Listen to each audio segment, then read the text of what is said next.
Ma femme m'a envoyé un texto de Cancun, je me suis enfui avec ton meilleur ami. Nous ne reviendrons jamais. J'ai seulement répondu, bonne chance. Le lendemain matin, j'ai annulé toutes les cartes et changé toutes les serrures. La police a frappé à ma porte. À 21h47, un mercredi soir, un message texte a mis fin à une amitié de 19 ans et à un mariage de 7 ans en 14 mots. Je me suis enfui avec ton meilleur ami. Nous ne reviendrons jamais. Ce n'était pas d'un inconnu. Ce n'était pas un mauvais numéro. Et Dieu sait que j'ai vérifié 2 fois pour voir si cela pouvait l'être. C'était de Melissa, ma femme depuis 7 ans. Et le meilleur ami dont elle parlait était Tyler Brooks, l'homme que j'appelais mon meilleur ami depuis que nous avions tous les deux 23 ans, penchés sur la même table de cadavres au laboratoire d'anatomie générale de l'école vétérinaire de l'Université d'État du Colorado.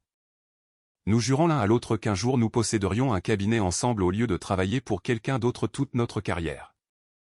Il y avait une photo jointe. Tyler et Melissa, pieds nus dans le sable quelque part le long de la rivière Amaya. Des coupes de champagne levées vers celui qui tenait l'appareil photo. Tous les deux souriant comme s'ils venaient de gagner quelque chose au lieu de l'avoir volé. Melissa portait des lunettes de soleil que je n'avais jamais vues auparavant. Tyler avait sa main dans le creux de son dos d'une manière que j'ai reconnue instantanément parce que je l'avais vu faire exactement la même chose à toutes les petites amies qu'il avait eues depuis l'université. Et d'une manière ou d'une autre, il ne m'était jamais venu à l'esprit que ce geste pourrait un jour se poser sur ma propre femme. Je n'ai pas crié. Je n'ai pas jeté le téléphone à travers la pièce, bien que Dieu sache que je comprends pourquoi certaines personnes le font. Je me suis assis très calmement sur le bord de mon propre lit. Dans la maison où Melissa et moi avions vécu pendant 8 ans dans le nord de Bozeman, Montana, avec les montagnes bridgées visibles depuis la fenêtre de notre chambre, même dans le noir, juste une forme noire contre un ciel légèrement moins noir. Et j'ai répondu 2 mots. Bonne chance. Je m'appelle Robbie Winston. J'ai 42 ans et j'ai passé les 13 dernières années à diriger un cabinet vétérinaire en bordure du centre-ville de Bozeman appelé Bridgey Valley Animal Hospital.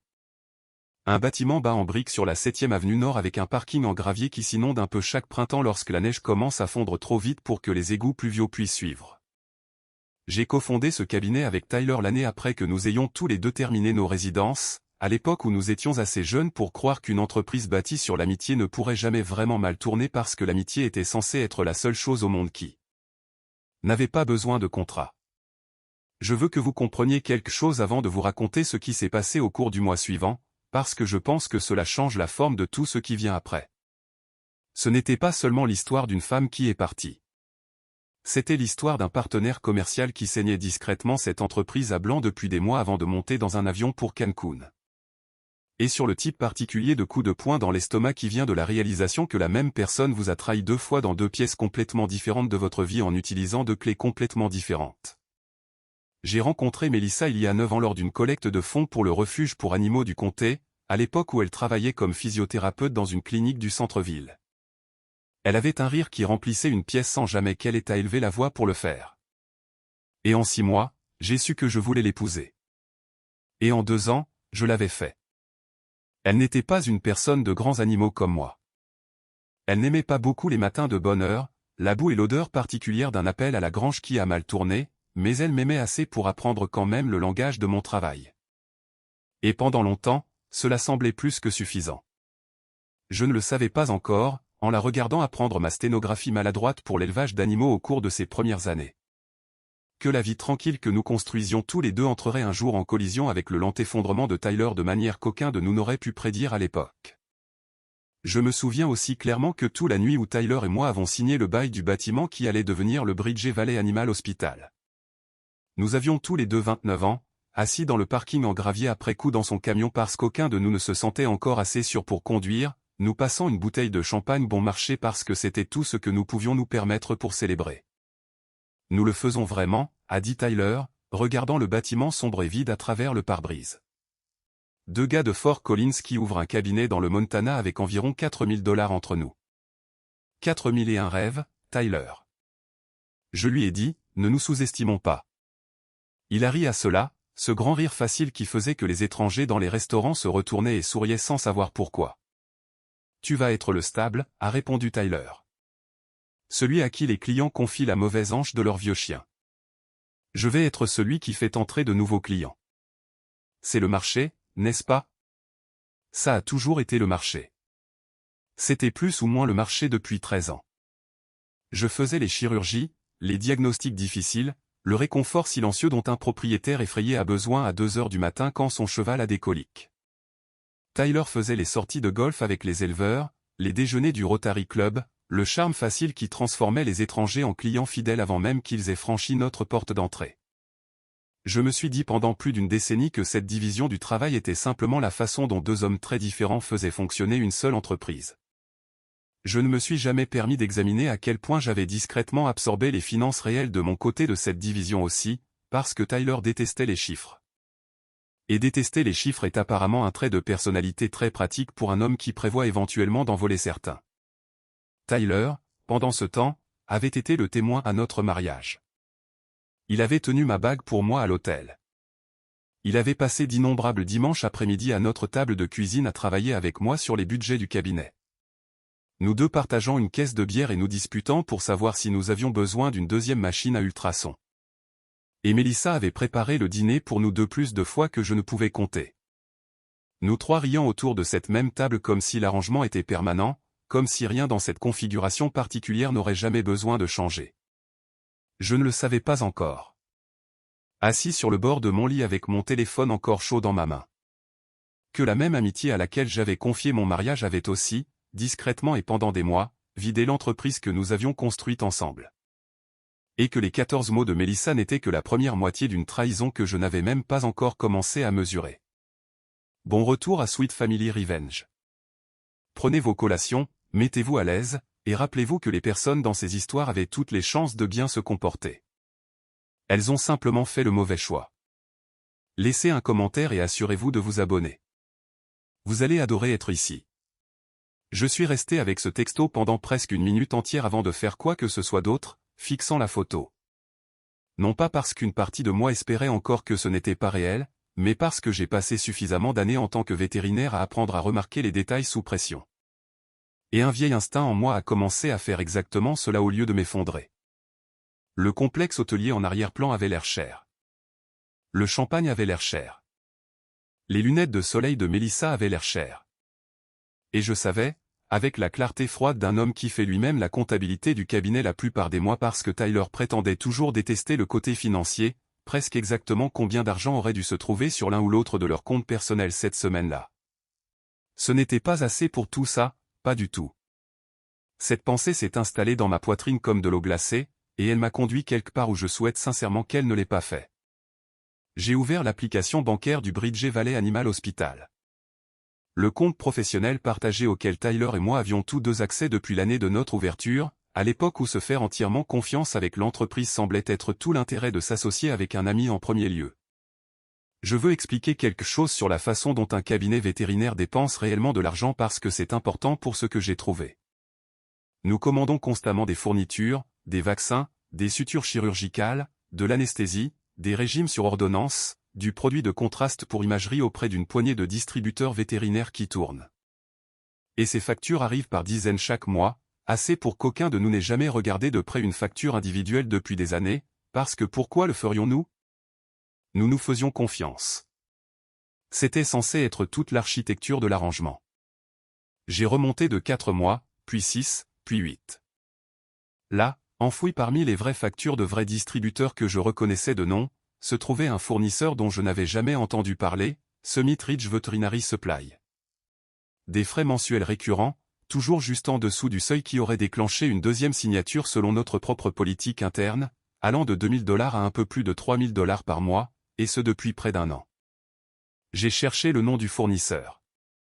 Summit Ridge Veterinary Supply n'avait pas de site web réel, pas d'adresse répertoriée que je pouvais trouver où que ce soit, pas de numéro de téléphone connecté à une véritable société de distribution vétérinaire opérant où que ce soit dans l'état du Montana ou la région environnante. Ce qu'il avait, quand j'ai finalement tracé les détails de routage via le portail en ligne de notre propre banque après de minuit, c'était un compte lié à une entité commerciale enregistrée 18 mois plus tôt sous le seul nom de Tyler. Mon pouls ne s'est pas accéléré en lisant cela. Il a ralenti. Et j'ai appris au cours de mes 42 ans sur cette terre que lorsque je deviens silencieux et lent comme ça au lieu de paniquer, cela signifie généralement que je suis sur le point de prendre une décision sur laquelle je ne reviendrai pas plus tard. J'ai d'abord appelé la société de cartes de crédit professionnelle. La carte partagée que Tyler et moi portions tous les deux depuis l'ouverture du cabinet. Bonsoir. Merci d'avoir appelé. Comment puis-je vous aider ce soir? A demandé la représentante, bien trop joyeuse pour ce que j'allais lui demander de faire. J'ai besoin que toutes les autorisations supplémentaires sur ce compte soient suspendues immédiatement, j'ai dit à la représentante. Avec effet immédiat. Puis-je demander la raison de la demande? Parce que l'autre utilisateur autorisé n'a plus mon autorisation, je lui ai dit. Et elle l'a traité en moins de 4 minutes. Et juste comme ça, tout ce à quoi Tyler pensait encore avoir accès au milieu de vacances à la plage qu'il avait apparemment financé avec des factures n'appartenant à aucune entreprise réelle a cessé de fonctionner. J'ai ensuite changé le mot de passe bancaire en ligne. Puis le numéro d'authentification à 2 facteurs. Puis tous les mots de passe liés au système de paie du cabinet, à nos comptes fournisseurs et au portail de licence vétérinaire de l'État, juste au cas où. Bien que je me sois dit à l'époque que ce dernier était probablement excessif. Puis j'ai appelé un serrurier, à la fois pour ma propre maison et pour la clinique elle-même, parce que vers minuit, il m'est venu à l'esprit que Tyler avait toujours une clé pour les deux. Et je n'étais plus disposé à découvrir à une date future de son choix comment il avait l'intention d'utiliser l'une ou l'autre. Le serrurier qui est arrivé à la clinique vers 1h du matin était un homme tranquille nommé Walt Higgins, probablement autour de 60 ans, qui a regardé l'hôpital pour animaux sombres puis moi, debout dans le parking en gravier avec un manteau jeté sur un pantalon de pyjama. Et a demandé sur le ton prudent d'un homme qui a clairement fait ce travail exact dans exactement ce genre de circonstances plus d'une fois dans sa carrière si tout allait bien. Non, je lui ai dit honnêtement, mais ça va aller.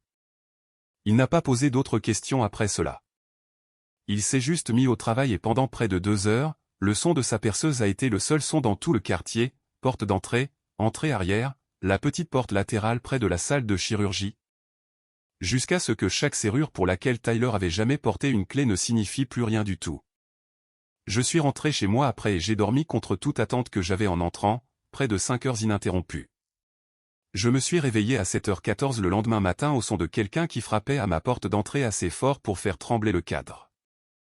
J'ai regardé par le Judas en m'attendant, si je suis tout à fait honnête, à ce que ce soit Tyler lui-même, déjà de retour du Mexique, déjà furieux que ses cartes aient cessé de fonctionner.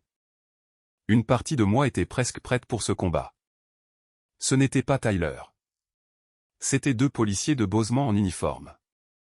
Un plus âgé, les tempes grisonnantes, un plus jeune, tous deux avec l'expression plate et professionnelle particulière que les policiers portent lorsqu'ils ne savent vraiment pas encore dans quelle version d'une histoire ils sont sur le point d'entrer. J'ai ouvert la porte avec la chaîne toujours en place, comme on le fait lorsque toute votre perception de votre propre sécurité a basculé du jour au lendemain sans votre permission. Robbie Winston, a demandé l'officier plus âgé. C'est moi. Je suis l'officier, a dit l'officier plus âgé. Voici l'officier Coleman. Nous avons reçu une plainte ce matin. Ça vous dérange si nous entrons pour parler? Je les ai laissés entrer. Principalement parce que refuser semblait être exactement le genre de choses qu'un homme coupable ferait, et une partie de moi, même si tôt, comprenait que j'allais avoir besoin de chaque once de crédibilité que j'avais.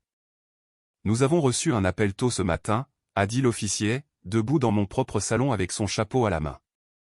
D'un avocat représentant un monsieur Tyler Brooks et une Melissa Winston. La plainte stipule que vous avez enfermé Madame Winston hors de la résidence conjugale, coupé son accès aux comptes financiers communs, et séparément que monsieur Brooks allègue que vous avez mal géré les fonds commerciaux partagés d'un cabinet vétérinaire que vous copossédez. J'ai vraiment ri. Ce n'était pas un rire heureux. C'était le genre spécifique et incrédule qui sort de vous lorsque l'audace pure d'une chose dépasse votre capacité à vous sentir en colère à ce sujet pour le moment. Officier, ma femme m'a envoyé un texto hier soir pour me dire qu'elle s'était enfuie à Cancun avec ce même monsieur Brooks. Je lui ai dit, j'ai le message. J'ai la photo qu'ils ont envoyée avec, et les fonds commerciaux qu'ils m'accusent d'avoir mal gérés. J'ai trouvé près de 20 000 $ de paiement déguisé à un fournisseur fictif qu'il a enregistré à son propre nom, détournant de l'argent de notre compte de cabinet partagé pendant près d'1 an. L'officier a échangé un regard avec son partenaire. Le genre de regard qui m'a dit qu'il avait déjà vu des versions de cette manœuvre exacte. Allez aux autorités en premier. Cadrez l'histoire avant que l'autre partie n'ait une chance de le faire. Avez-vous des documents pour tout cela? A-t-il demandé. J'ai tout, je leur ai dit.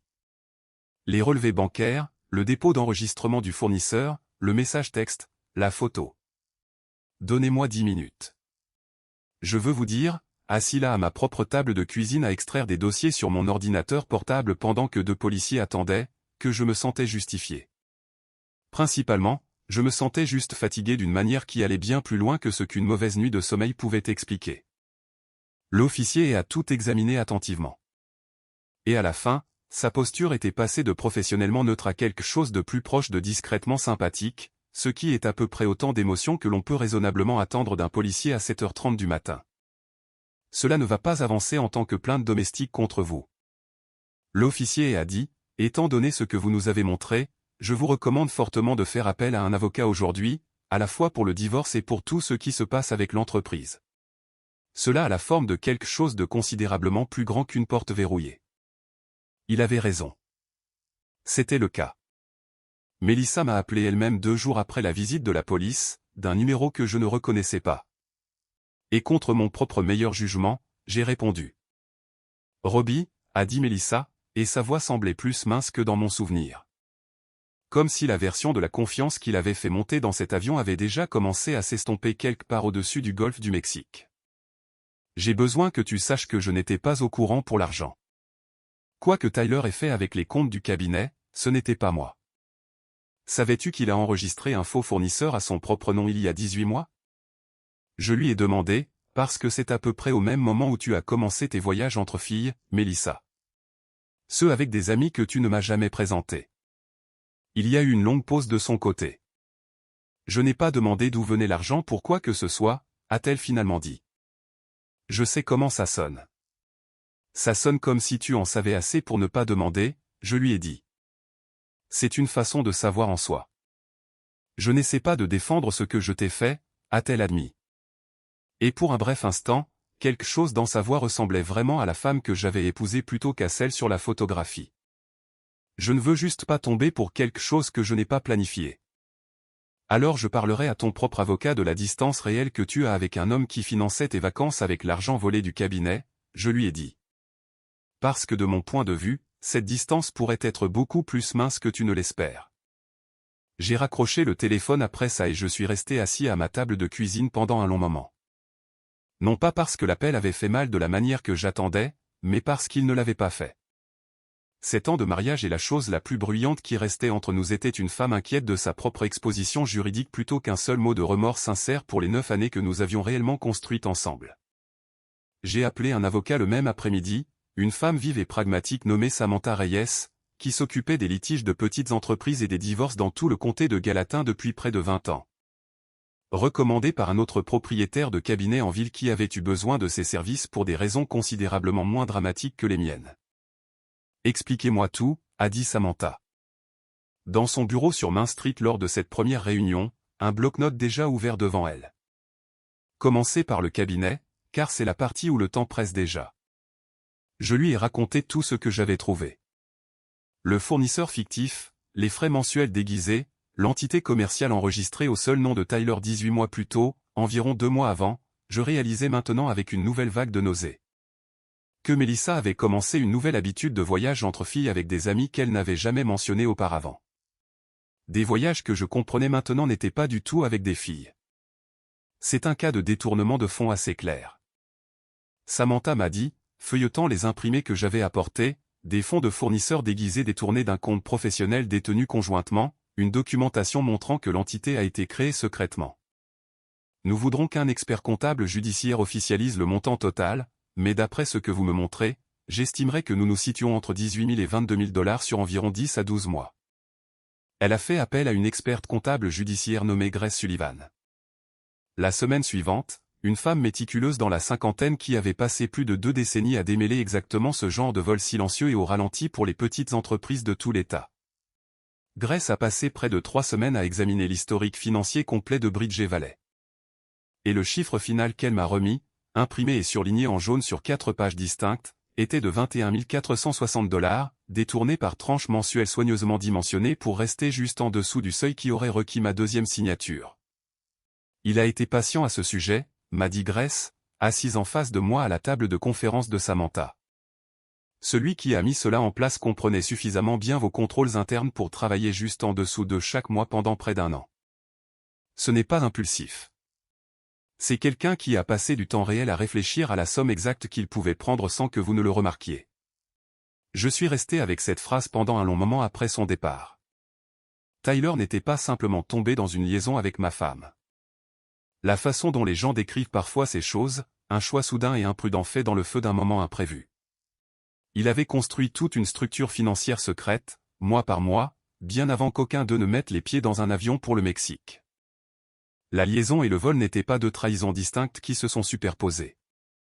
C'était exactement la même trahison, se déroulant sur deux voies parallèles, toutes deux financées par la même malhonnêteté silencieuse et patiente.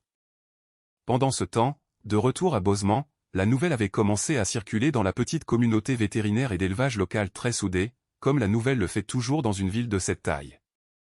Les clients ont commencé à poser des questions à la réception. Quelques-uns, fidèles à Tyler personnellement plutôt qu'au cabinet, ont emmené leurs animaux ailleurs. Notre technicienne vétérinaire en chef, une femme stable et vive nommée Julia Fenwick, qui travaillait à Bridger Valley presque aussi longtemps que Tyler et moi l'avions dirigée, est entrée dans mon bureau environ 10 jours après cette première visite de la police, et a fermé la porte derrière elle. « J'ai besoin que tu saches quelque chose », a dit Julia, s'asseyant en face de mon bureau, ses mains étroitement jointes sur ses genoux. Tyler m'a demandé au printemps de commencer à traiter moi-même certaines des factures de Summit Ridge. Il m'a dit que tu étais débordé et que ça t'aiderait. Je n'y ai rien pensé à l'époque. J'aurais dû. Tu n'as rien fait de mal, Julia. Je lui ai dit qu'il avait construit ça pour que personne n'y pense. C'était tout le concept. Je me sens toujours mal à ce sujet, a dit Julia. Je lui faisais entièrement confiance. Moi aussi. Je lui ai dit, pendant 19 ans. Je ne le savais pas encore, assis dans mon propre bureau avec Julia en face de moi. Nous deux pleurant silencieusement une version de Tyler qui n'avait apparemment jamais vraiment existé. Mais le Conseil de l'Ordre des vétérinaires de l'État était sur le point d'ouvrir sa propre enquête distincte sur la dissolution de l'entreprise. Et cette enquête, combinée aux conclusions de l'expertise de Gress, allait être la chose qui coincerait finalement Tyler d'une manière dont aucune quantité de charme ne l'avait jamais laissé se tortiller auparavant. Le Conseil de la médecine vétérinaire du Montana a programmé sa propre audience administrative pour le mois suivant. Et Samantha a insisté pour que j'y assiste, même si l'enquête du Conseil était techniquement distincte à la fois du procès civil et du renvoi pénal.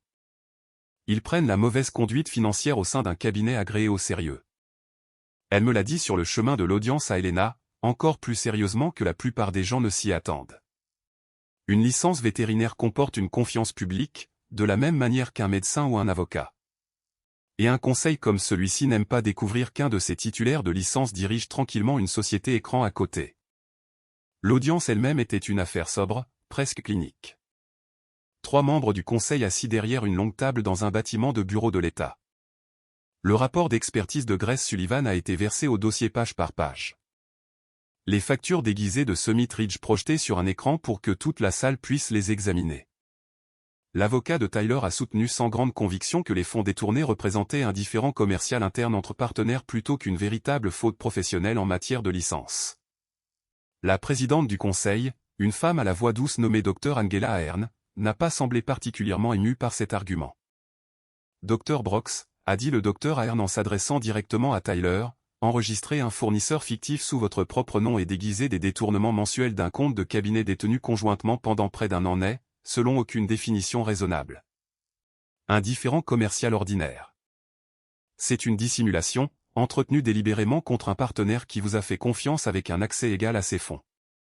Le conseil a finalement suspendu la licence vétérinaire de Tyler pour 18 mois, en attendant le remboursement complet de sa restitution ordonnée par le tribunal et l'a obligé à suivre un cours formel d'éthique et de gestion de cabinet avant que toute future réintégration ne soit même envisagée. Je l'ai regardé s'asseoir là pendant la lecture de cette décision. Et pour la première fois depuis le laboratoire d'anatomie générale 19 ans plus tôt, je ne pouvais vraiment rien lire sur son visage.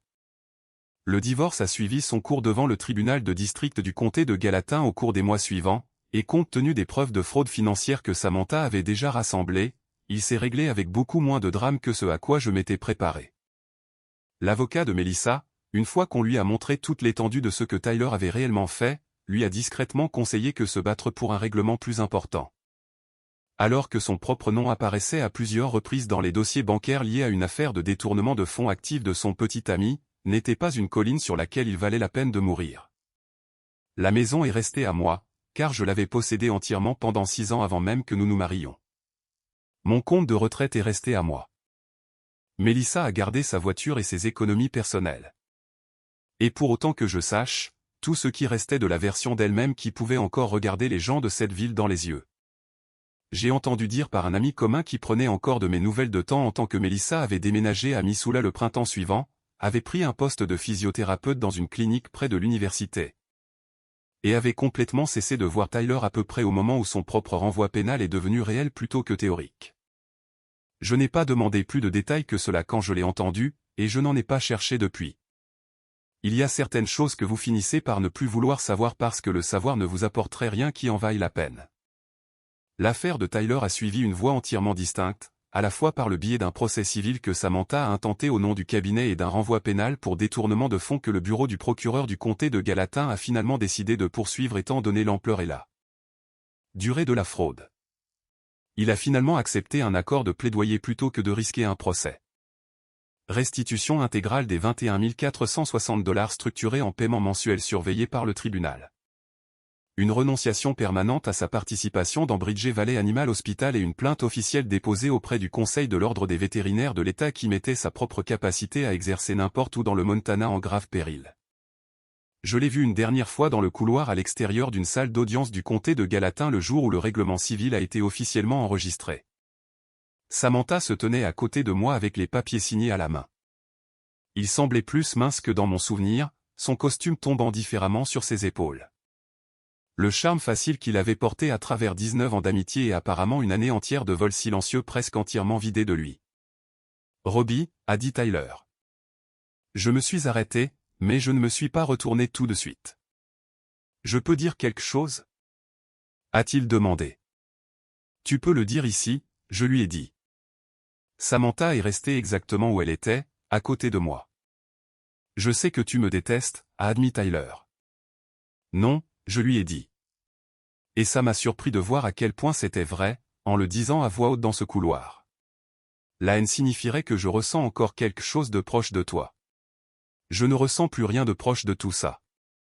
Sa mâchoire s'est crispée et pendant une brève seconde, l'homme qui se tenait devant moi ressemblait moins à l'ami avec qui j'avais construit une entreprise et une décennie de dîners du dimanche, et plus à quelqu'un qui était vraiment à court de moyens de s'expliquer, même à lui-même.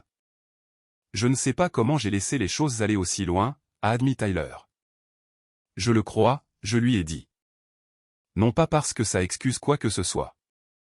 Mais parce que je pense que certaines personnes construisent un petit mensonge par-dessus un autre petit mensonge pendant si longtemps qu'elles ne peuvent finalement pas voir la taille de la chose qu'elles ont réellement construite jusqu'à ce que quelqu'un leur donne le chiffre total écrit en un seul endroit. Il n'a rien eu à dire à cela. Je suis passé devant lui et suis sorti dans l'après-midi de Bozeman, les montagnes Bridger, assises exactement là où elles sont toujours, indifférentes à tout cela. Et Samantha a marché avec moi jusqu'à mon camion sans dire grand-chose non plus, ce qui était, je pense, exactement le genre de silence dont j'avais besoin à ce moment-là. Reconstruire Bridger Valley Animal Hospital sans Tyler a pris près d'1 an. Et je ne prétendrai pas que c'était un montage propre et édifiant. Il y a eu des semaines ce printemps-là où je me suis vraiment demandé si le cabinet pourrait survivre à la perte à la fois d'un copropriétaire et d'une partie de sa clientèle en même temps. J'ai engagé un nouveau partenaire junior l'hiver suivant. Un jeune vétérinaire vif nommé David Park, qui avait terminé sa résidence à l'Université d'État de Washington et cherchait exactement le genre de petit cabinet de ville que je reconstruisais. Et lentement, mois après mois, la liste des clients a commencé à remonter vers là où elle était avant que tout cela n'arrive. J'ai changé plus que les serrures cette année-là. J'ai repeint toute la clinique ce printemps-là, d'une couleur plus chaude que le blanc clinique plaquel avait toujours été, quelque chose que Mélissa avait en fait suggéré des années plus tôt, et que Tyler avait toujours opposé son veto comme étant non professionnel. J'ai enlevé le nom de Tyler de l'enseigne du cabinet à l'extérieur et l'ai fait repeindre avec juste le mien. Bridger Valley Animal Hospital, Robbie Winston, docteur en médecine vétérinaire, et je me suis tenu dans ce parking en gravier le jour où la nouvelle enseigne a été installée et j'ai senti quelque chose se détendre dans ma poitrine qui était là, serrée et non examinée, depuis près d'1 an. J'ai vendu la maison que Mélissa et moi avions partagée et j'ai acheté un endroit plus petit plus loin vers Belgrade, assez proche pour que mes appels réguliers au ranch restent faciles, assez loin du centre-ville de Bozeman pour que j'arrête de rencontrer des gens qui, des mois plus tard, voulaient encore me parler de ce qui s'était passé plutôt que de me laisser simplement vivre à nouveau ma propre vie. David Park, mon nouveau partenaire junior, s'est avéré être exactement le genre de présence stable dont le cabinet avait besoin cette année-là. Calme et minutieux d'une manière qui me rappelait un peu moi-même à 29 ans, avant que j'aie appris à laisser quelqu'un d'autre s'occuper des parties de l'entreprise que je ne voulais pas regarder de trop près. Un après-midi cet hiver-là, un client de longue date nommé Harold Whitman est venu avec son vieux chien de bétail, un client qui était avec le cabinet depuis le tout début. À l'époque où Tyler et moi partagions encore une caisse de bière en discutant des budgets du cabinet à ma propre table de cuisine. J'ai entendu parler de tout ce qui s'est passé, a dit Harold pendant que je vérifiais les hanches du chien sur la table d'examen. Je n'étais pas sûr si je devais dire quelque chose. Vous pouvez dire ce que vous voulez, Harold, je lui ai dit. Ça a été une longue année. Je voulais juste que vous sachiez, a dit Harold. Certains d'entre nous n'ont jamais cessé d'amener nos animaux ici. Ce n'est pas le cabinet qui a fait quelque chose de mal. C'était juste un homme dedans. Je n'avais pas vraiment de réponse à cela au-delà d'un hochement de tête et d'un merci silencieux. Mais j'y ai pensé le reste de la journée.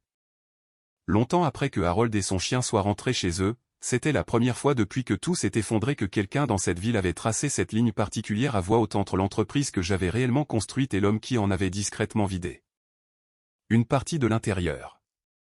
Ma sœur Nicole, qui était venue de Billings la semaine où tout s'est effondré et était restée près de 10 jours de plus que prévu, m'a appelé la plupart des dimanches de cette première année.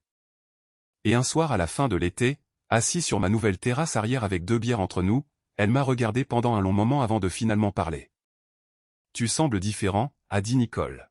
« Je suis différent », je lui ai dit. « Meilleur ou juste différent ?» J'ai réfléchi à cette question plus longtemps que prévu. « Meilleur ?» J'ai finalement dit plus doucement, plus honnête peut-être sur ce que je veux vraiment qu'une amitié ou un mariage ressemble à l'avenir. Cet automne-là, j'ai construit un petit porche couvert à l'arrière de la clinique où les clients pouvaient s'asseoir avec leurs animaux avant les rendez-vous au lieu d'attendre dans le hall. Quelque chose que Grace Sullivan, de toutes les personnes, avait suggéré lors de l'une de nos dernières réunions, presque après coup. J'ai demandé à un charpentier local de construire un simple banc en bois pour cela. Et quand il a demandé ce que je voulais, le cas échéant, gravé sur le dossier, j'y ai réfléchi pendant près d'une semaine avant de lui donner finalement une réponse. Reconstruit. Mieux seul et sans en avoir peur. La première fois que je me suis assis seul sur ce banc, le chien d'un client reniflant mes bottes pendant que son propriétaire réglait la facture à l'intérieur, j'ai ressenti quelque chose que je ne m'attendais pas à ressentir de toute l'année. Pas un triomphe exactement, quelque chose de plus calme et de plus durable que cela. Quelque chose de plus proche de la paix. Tard un soir, le printemps suivant, presque un an après que ce premier message texte a illuminé mon téléphone à 21h47 un mercredi soir, mon téléphone a vibré sur la table du porche à côté de moi. Numéro inconnu. J'ai failli le laisser aller directement à la messagerie vocale comme j'en avais laissé des dizaines d'autres au cours de cette année. Puis j'ai regardé quand même. On peut parler, Tyler ? Aucune excuse attachée. Aucune explication. Juste une autre porte. Il s'attendait apparemment toujours à ce que je l'ouvre, de la même manière qu'il s'était toujours attendu à ce que chaque porte de ma vie s'ouvre pour lui sans jamais avoir à frapper 2 fois. Je suis resté avec mon téléphone à la main pendant un long moment, regardant les bridgers devenir gris et or alors que le soleil tombait derrière eux. Et j'ai pensé au laboratoire d'anatomie générale 19 ans plus tôt. 2 jeunes hommes qui croyaient sincèrement que l'amitié était la seule chose au monde assez solide pour gérer une entreprise sans jamais avoir besoin d'un contrat pour la soutenir. J'ai supprimé le message, puis j'ai bloqué le numéro. La famille à la fin, et l'amitié aussi, j'en suis venu à le croire, n'est pas une promesse que vous pouvez faire une fois et ne plus jamais avoir à prouver. C'est le calcul quotidien et sans glamour de qui se présente réellement, qui vous dit la vérité même quand cela leur coûte quelque chose, et qui, après 19 ans et toutes les opportunités raisonnables du monde d'être honnête avec vous, choisit plutôt de construire une société écran et des vacances à Cancun sur votre propre confiance, une facture soigneusement déguisée à la fois. Il pensait me laisser sans rien. Ce qu'il a réellement laissé derrière lui une fois les serrures changées, les comptes sécurisés et les papiers finalement entièrement signés, c'était une entreprise avec mon nom dessus. Une amitié que j'ai finalement comprise assez clairement pour en faire le deuil honnêtement, et une paix que j'ai construite pour moi-même, une décision délibérée à la fois. En commençant par 2 mots que je n'ai jamais regretté d'avoir envoyés. Bonne chance.